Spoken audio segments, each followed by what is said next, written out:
On Tuesday, May 2nd, the Writers Guild of America members went on strike. That instantly put more than 11,000 screenwriters out of business. Then on July 13th, the SAG-AFTRA board members joined the writers. With both writers and now actors not working, Hollywood is effectively shut down.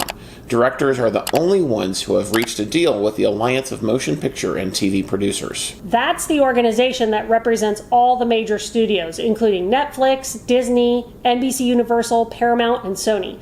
So why did they get a deal done when the writers and actors are still striking?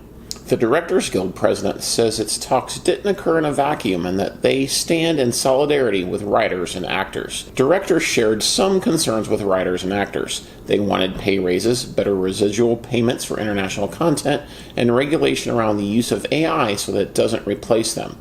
But the writers' demands are more complex, which is why the writers and now actor strikes are still going on. So let's answer 3 questions about the Hollywood strikes. Why is it happening? How does it impact streaming and movies? And what can you do about it? First, why is this happening?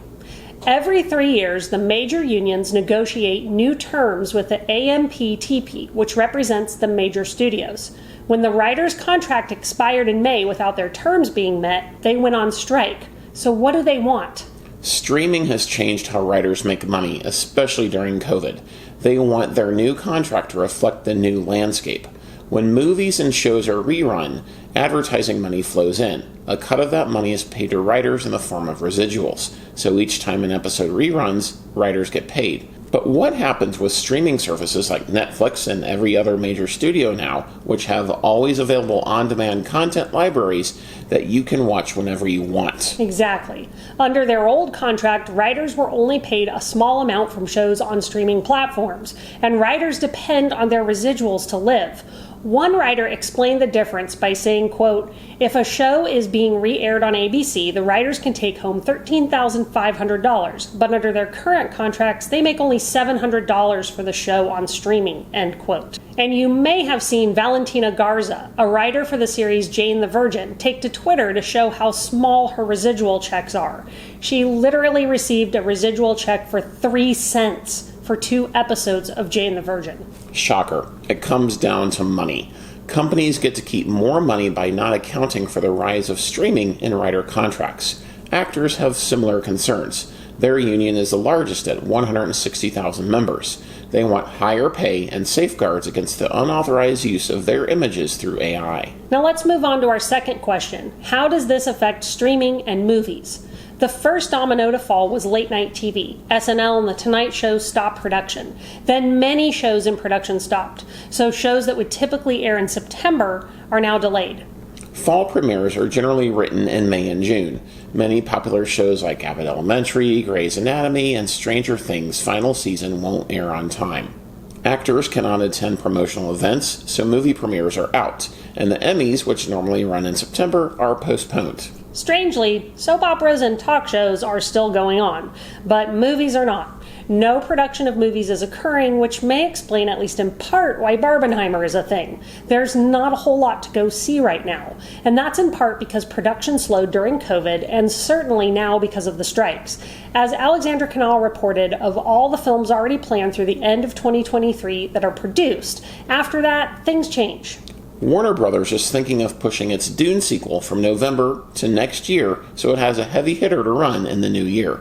Disney is considering doing the same thing for Wish and Poor Things. Without having actors out promoting the films, there won't be as much interest in seeing them, and the effect could trickle down to movie theater operators who rely on new content to drive traffic and earnings. The impact on streaming is palpable as well. If you like reality TV, you're in luck. We can expect a whole lot more Too Hot to Handle and a lot less Monster and other popular scripted content on Netflix and other streaming services. Some content has already been canceled. Metropolis and The Penguin may not get made at all, and new seasons of Severance, Euphoria, The Last of Us, Cobra Kai, and 1923 are all halted. Interestingly, this isn't all just because of the strikes either. Some industry insiders speculate the studios may use the strike as an excuse to enact force majeure, contract clauses allowing them to cancel deals with creators and showrunners.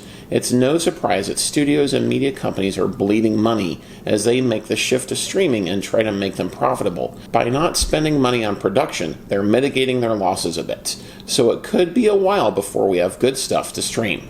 That in turn could cause people to cancel subscriptions, which is exactly what the writers and actors are hoping happens. Then they will have some leverage over the studios to come back to the table and give them what they want. Now let's get to our last question. What can you watch while the strikes continue? We already mentioned that if you really like reality content, you're fine.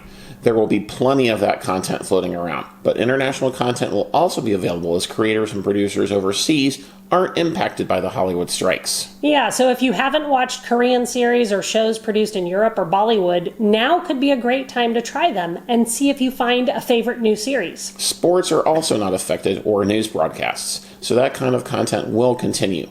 But also, it's a good time to go back and watch an older show you haven't streamed yet, or to rewatch something you loved but haven't seen for a while. And do keep in mind that as the months go on, if you find there's not enough content on a streaming service anymore to keep you interested, cancel your plan. You can always sign up again when Hollywood gets back to business. Well, that does it for this video. Let us know what you'll be watching as the strike continues in the comments below. And join our live streams on Fridays at noon Central, where we cover topics just like this from across the streaming space. And don't forget to like, subscribe, and turn on notifications so you can get all our latest news and reviews when they drop. Thanks for watching, and we'll see you in our next video.